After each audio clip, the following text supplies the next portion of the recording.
Welcome to my workshop. You are watching Casual DIY channel. Now last week I've showed you this jig from trend CDJ300 to make a dovetail joints.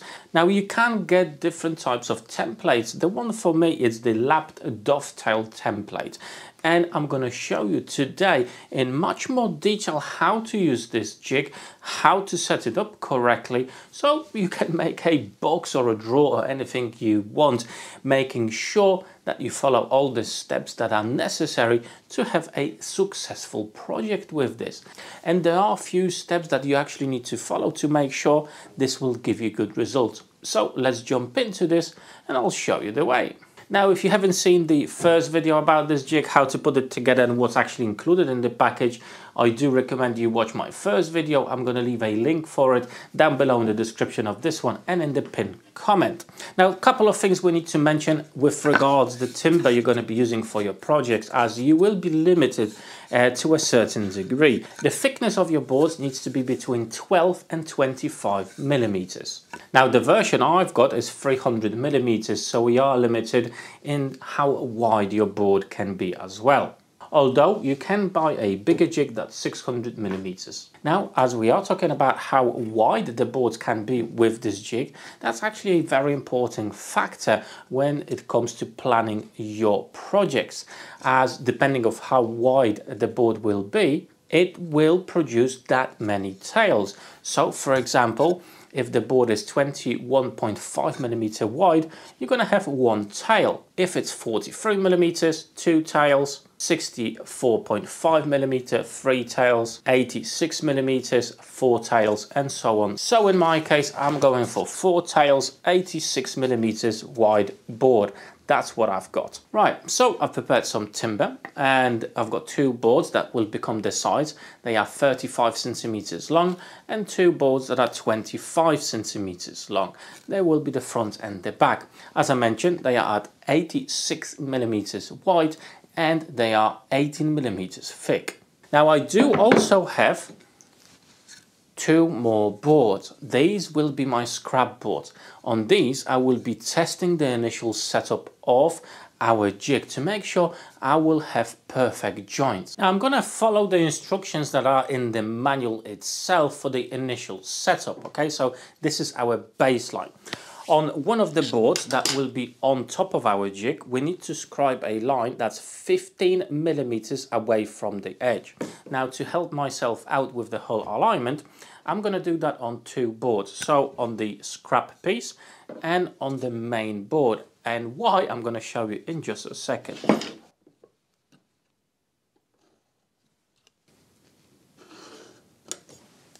Now it's time for the router.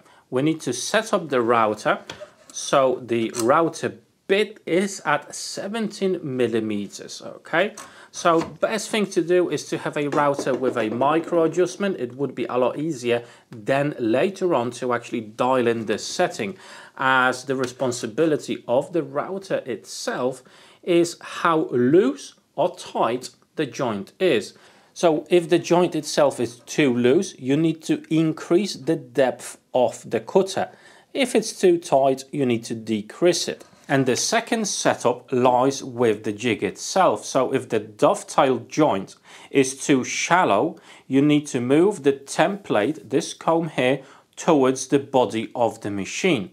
If the joint is too deep, then move it away from the machine. I'm going to show you how to do that later on. But first of all, let's set up the router bit. So as I said, 17 millimeters high.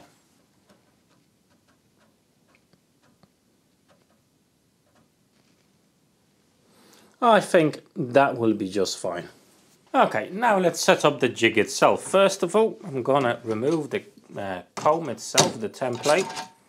And over here, for the template I've got, which is the lapped dovetails, we need to use 4 positive stops. Now there are 2 different positions for those, depending on, again, what template you've got. But in our case, as the standard goes, we need to utilize the holes that are closest to the middle of the body. Okay, so you got 2 just over there. We'll leave them empty. These positive stops need to be in the middle ones, okay, on both sides exactly the same. Now the piece that we've marked with that line there, that goes on the top. And at the same time, I'm going to put the other one as well. As you can see, you've got the pins on each side. They need to be against those pins, okay? That's your positive stop for these boards on top. Now we need to make sure that these boards are in the correct positions. So I'm just going to use the scrap wood and I'm going to put it at the front. Again, the position of this board will be referenced on the side pin here, okay? And I'm just going to clamp it slightly so it stays in place. And I'm going to do the same thing on the other side. Now make sure the whole jig is actually clamped down, okay, as I did show you in the first video. Now what we need to do, those bolts on the top, we're going to put against that piece that's on the front here, okay? So we've got 2 points of reference, the board itself and the pin itself. When that's in place, lock them down with the clamp on the top. Same thing on the other side. Now with these boards, I can just lower them down. They need to reference of that pin there. And what we need to do is to use, for example, a square to make sure that board, the end there, is level with the top of this board, okay? When it is, just lock it in place, nice and flush. That's what we're looking for. And I'm going to do the same thing on the other side now. However, for the initial test cuts, I'm only going to be using this side, okay? That will be our main testing ground for the jig itself, whereas this is just here for support, and I don't want to cut into these yet. As now, we need to establish the correct depth of our router bit, okay? And how far the comb is on the jig itself, okay? So this comb can go forwards towards us or towards the jig itself, and that's very important. As I said, it will dictate how deep the tails are. Now remember, we've put those lines on those two boards, and that's to align the comb itself. Let me show you how. And to have this piece on top on the other side will make sure that the comb itself is not tilting, and it's just a lot easier to set up this way, to be fair, as you do have a bit of support on the other side. Now hopefully you'll be able to see our line just there. Now that line needs to be aligned with the top of our comb just over here. So as you look from the top on it, that line needs to be leveled or just seen on that line here where the comb finishes, just there. And as you can see at the moment, the line is far way out, okay? So we need to shift the jig itself towards me, okay? So away from the machine, so that line is flush with that point there. And that's why it's important to have it on both sides, okay, on either ends, to make sure that this comb, the template, is the same on both sides, because if we only sort out the left side, you'll have the potential for the jig to be out of square, and then you're going to have a shallower cut here and a deeper cut here. So it's important to set up the jig at the same time on both ends. And how to do that? Well, on the side here, you do have a nut. Okay, there's a bolt that we need to stop with an Allen key and a bolt. One full revelation is 1 millimeter. Okay, so I'm gonna undo the wing nuts.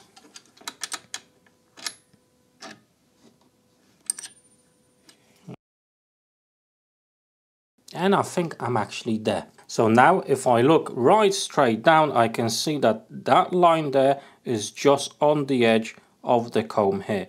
And to make sure everything's nice and accurate, I'm going to do the same process on the other side of the comb.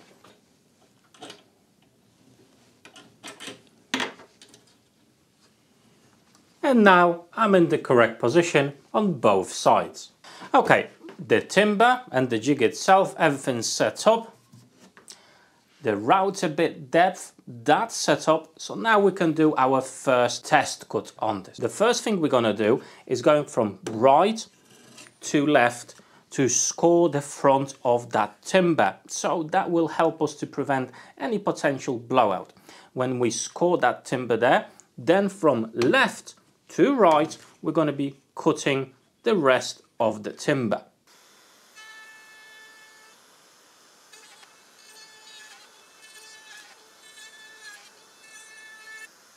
Okay, so let's have a look what type of joint we managed to get and what adjustments we need to make. Well, I think we can say the joint is definitely way too tight. The alignment is absolutely perfect, but as I say, the joint is too tight. I can't put both of the pieces together. That means the router bit, we need to amend the height of it, okay? We need to decrease the depth of cut. Now we had 17 millimeters, so now 15.9. I think that will be just fine. Let's have a go again. So I'm just gonna cut off the ends of these boards and I'm gonna put them back as they were in the jig itself.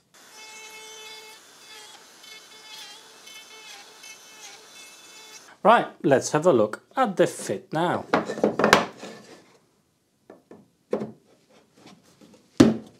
Much better. The fit itself is nice, snug, just the way we need it. However, it's too deep. Not sure if you can see this, the shadow lines.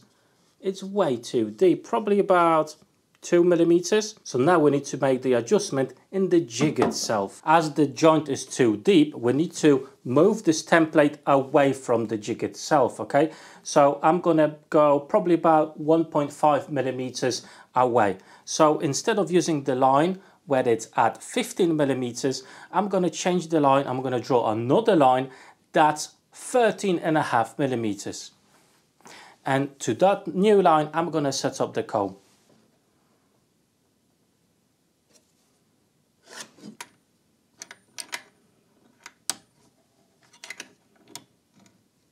Okay, with the template moved forward just slightly, let's give it another go. Alright, so let's have a look at the fit now.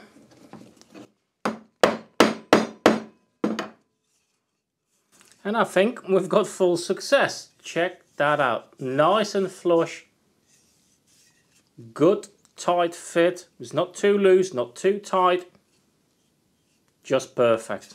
Okay, with the setup now dialed in on our jig itself, it's now time to make the sides of our box. Now, crucial thing is to actually mark everything up, and I'm going to use the technique that's advised in the manual. So front and the back, that's going to be marked with B. That's going to be B1, B2, over here B4, and over here B3. These will be A's. So at the bottom here, we've got A1, on the opposite side A2, A3 and A4. And for me, this is in, in, in, in. I'm going to mark where the top is. So I've got top here, top there, and top there. More or less, the box will be put in like so. Okay, so I've got my tops just over here. Why is the marking important? Well, part A's, which is the left and the right, will be on the front of the machine, okay? Whereas the B sections, the back and the front, that will be on the top of our jig. But also the numbers are important. Even numbers will be on the left hand side, whereas the odd numbers will be cutting on the right hand side. So with that information, let's whack everything in the jig itself. Right, I've got part A over here. Part A's need to be clamped at the front of the jig. I've got in, so that's facing inside of our box, but on the jig itself it needs to be facing outwards, so away from the jig, so on the outside. And I'm going to be cutting A4 first, which is an even number, hence it's going to go on the left hand side. In a similar way, I've got an odd number here, A3, and that's going to go on the other side. The T, which is the top, will be facing to the pins themselves, okay?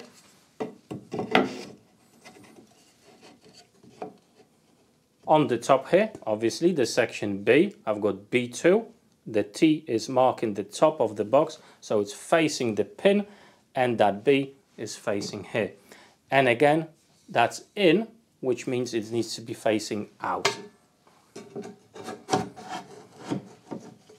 I know it's a little bit awkward and hard to understand at first, but when you actually mark it up, as I did show you, as the manual shows, you'll be absolutely fine. And the other side, B3, facing with the T to the pin there, in, going outside of the jig. Make sure that all the pieces are firmly against the pins and at the front piece as well. So now I can raise this, make sure it's level, make sure everything's nicely and tightly clamped down so you won't have any mishaps. Okay, everything's nice and level. Let's make the cuts.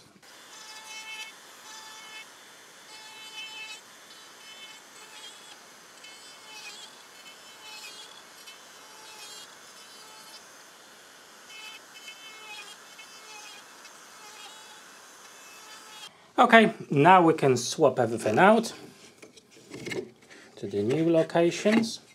So now I'm just swapping it like so. Again, the T, which is the top, is facing the pin. A2, which is an even number, is going on the left. And the inside is facing outwards, away from the machine.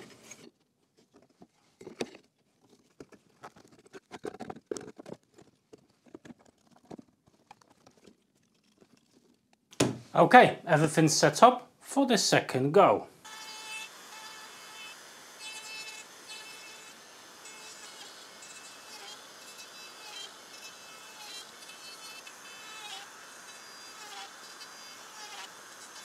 Alright then, let's have a look what results we managed to get.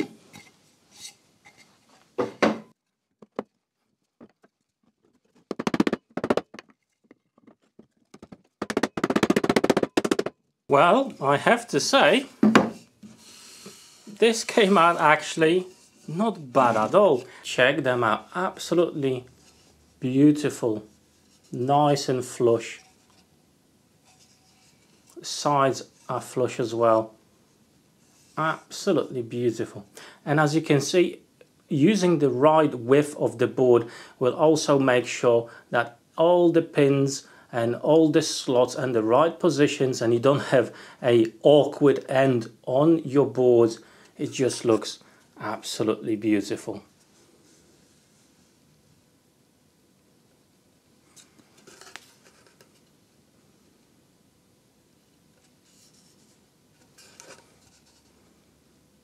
So this side, that's the only side that we do have a tiny little gap, probably about 1 millimeter, but with a bit of wood glue and sanding later on, that would absolutely disappear.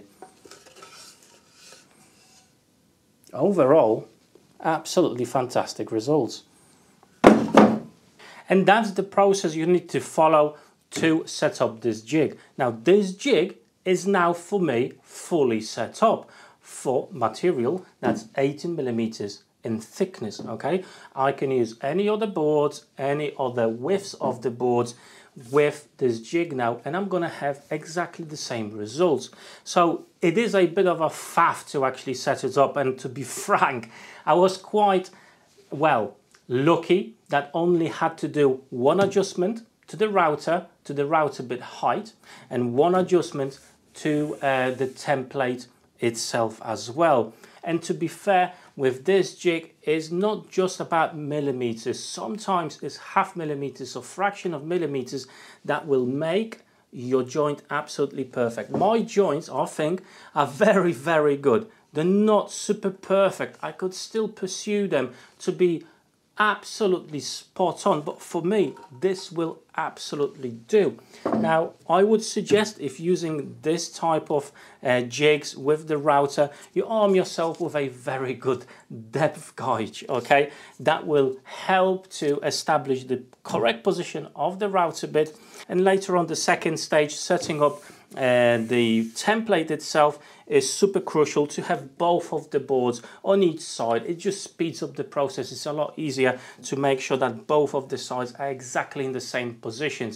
It just makes your life a lot easier. As you can see, all in all, it's a fairly easy process. Sometimes you just have to repeat the process several times until you do get to the right position. Now, this is not me first time using this jig, hence I pretty much knew the settings and it was a lot easier for me to actually use it and set up. And that's another thing, with experience this will be a lot quicker and a lot easier. For the first time I've been using it, it took me a while to mess around because, as I said, it's not sometimes a millimeter, sometimes it's a half a millimeter. For example, the template itself, you know, half a turn on the nut or even 1/4 turn on the nut itself will make a significant difference. But now, armed with this knowledge, you can use it not just for the trend jig, but more or less all the jigs out there,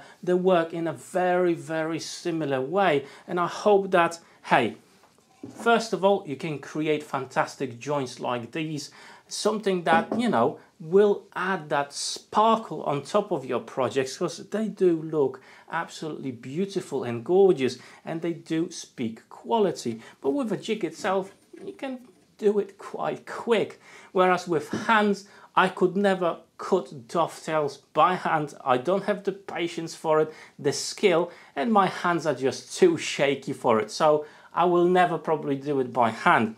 But with a jig like this, I'm still able to do it. And as I said, trend is not the only one there. There's plenty out there and they all more or less work the same.